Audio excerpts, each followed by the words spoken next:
This is your Barbados Today Evening News Update for Friday, September 14. Thanks for joining us. I'm Fernella Wedderburn. The Barbados Agricultural Management Company will be merged with the Barbados Sugar Industries Limited in a public-private sector partnership under the Barbados Economic Recovery and Transformation Program. Following a tour of St. Nicholas Abbey on Friday, Agriculture Minister Indawe says he will be seeking to broker an agreement between the two entities, which will involve limited shareholding by the Government of Barbados while giving members of the public the opportunity to own shares. He's also optimistic that the merger will help to diversify the sugar industry and improve job opportunities. Where says the merger has to take place because government no longer has the luxury of providing large subsidies to the BAMC. We transition the BAMC and get them and BSIL to morph into an operation where you have limited shareholding by the government of Barbados, the public of Barbados given an opportunity to own shares, and the BSIL become shareholders as well. If we are going to be able to do that, we would achieve our objectives in terms of our RE program, which is retooling and empowering, retraining and enfranchising. And that is what we have to get to. We have to get there simply because under our current IMF arrangement, BAMC will not have the luxury of getting the large subsidies that they are accustomed to. And if you're going to be shaving off close to 12 million in subsidies to the BAMC, then we have to find a way to be able to bridge that financing gap. He's hopeful the process can be completed over the next 3 to 5 years. So that, let's say, if we are at 2018 now, and it's in 5 years' time, that's about 2023, we should be well on our way to making sure that we have all of this in place. What I do know for sure is that by 2019 and 2020, we're going to have to find that additional financing that the BAMC will not be getting through government anymore. And so therefore it is absolutely mission critical for us to be able to turn this into a project and turn it around quickly so that we can achieve the objective that we have laid out for the sugar cane industry. Disquiet appears to be building at the Barbados Vocational Training Board. Today, the National Union of Public Workers revealed that some tutors are upset over protracted wage issues. The NUPW called on government to urgently address the issue of commensurate pay for vocational tutors known as demonstrators whose workload have increased as a result of a curriculum upgrade 3 years ago. In a statement, the union said it was extremely concerned that to date demonstrators at the Barbados Vocational Training Board have not received an upgrade in their salary. While the NUPW did not go into details as to how it intended to treat the matter if it is not settled, it warned that it would not be business as usual until demonstrators receive their pay upgrade. In other news this Friday, it's too early to assess the impact of government's new tax measures on the tourist arrivals from the island's #1 market, the UK. According to the managing director of Virgin Holidays, Joe Thompson, the island has been holding its own.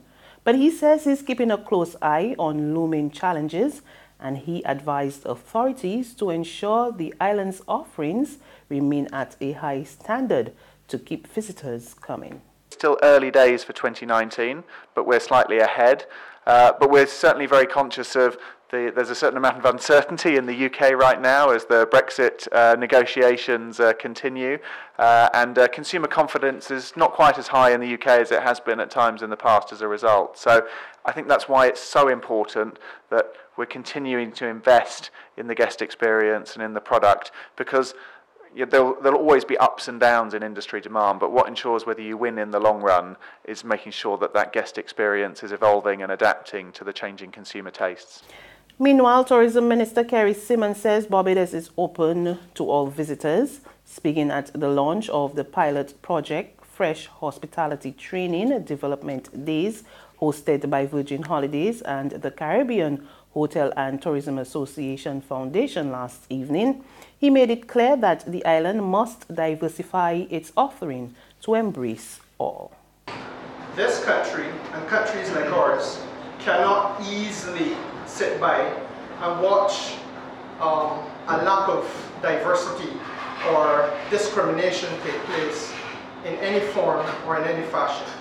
I think it's very important that Barbados stands up and says to the world that all are welcome and none will be discriminated against, because the whole world has a right to enjoy tourism, hassle-free travel, and all the other things that we tend to take for granted. Whether we're talking about persons with disabilities, whether we're talking about sexual orientation, whether we're talking about gender, whatever it is, age, whatever, I want Barbados to be a place which is open for business for all, which is accommodating to all, and extending an opportunity to participate.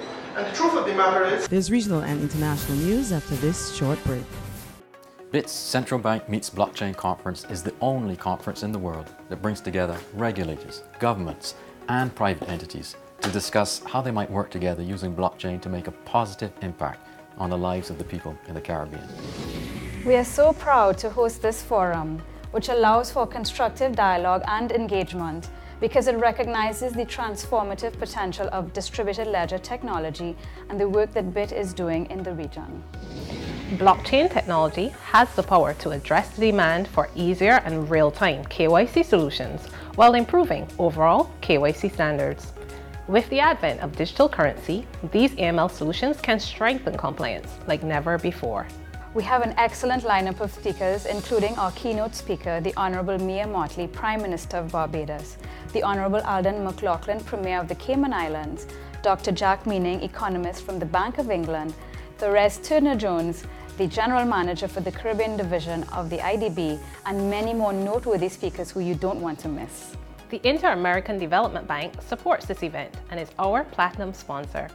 We're so grateful to them for their support and acknowledgement of our work.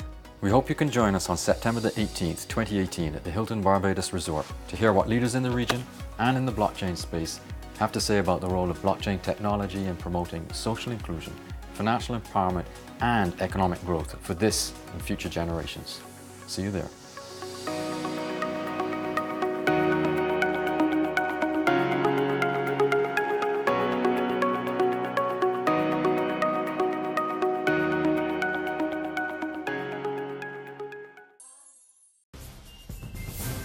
Welcome back.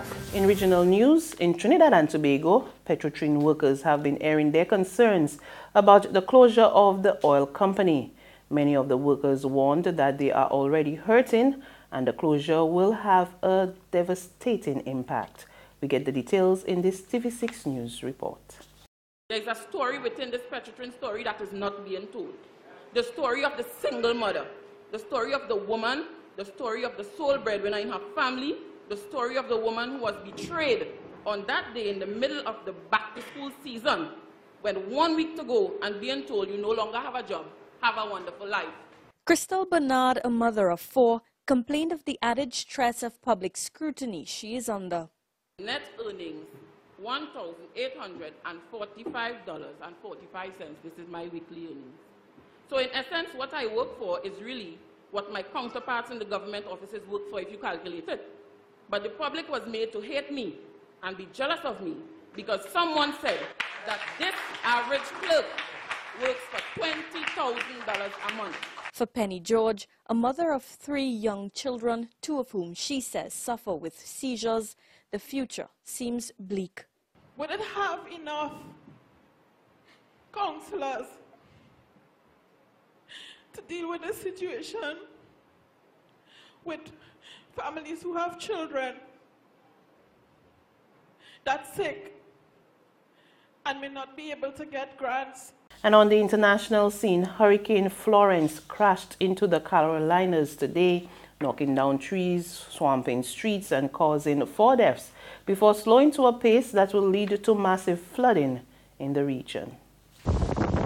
Coastal streets already flooded and tens of thousands of residents have lost power as Hurricane Florence batters the Carolina coast with heavy rain and fierce winds of 90 miles per hour. I do want to emphasize that this is only the beginning. The hurricane first making landfall Friday morning in Wrightsville Beach, close to Wilmington, North Carolina, where Florence has already damaged roofs and brought down trees. Reuters reporter Ernest Schreider is there with the latest. You can see the wind and the rain right over my shoulder behind me, and it's pounding the region here. Meteorologists predict that this part of North Carolina and farther south is still to get walloped by the storm, bringing days of flooding throughout the region. In fact, forecasters predict the hurricane could drop up to 8 months of rain in just 2 or 3 days. If you can hear me, please stay sheltered in place. Do not go out in this storm. The coastal city of New Bern, already hard hit, submerged in water due to a storm surge. People all night long have been in attics and roofs asking for help, and with the resources we had, we got them out there. We are calling for more resources. We've asked the governor to send out the National Guard. Roads and intersections on North Carolina's Outer Banks barrier islands also inundated. North Carolina's governor confirming that almost 20,000 people had taken refuge in 157 emergency shelters. And that's news. But for the very latest, visit our website at www.barbadostoday.bb. You can also subscribe to our e-paper, email updates, and like us on Facebook, and sign up for our breaking news alerts via WhatsApp. We're also on Izumi Media and bus terminals, as well as Screenplay at supermarkets and gas stations near you. And you can also hear us on Mix 96.9 FM. I'm Fernella Wedderburn. Do have a wonderful weekend.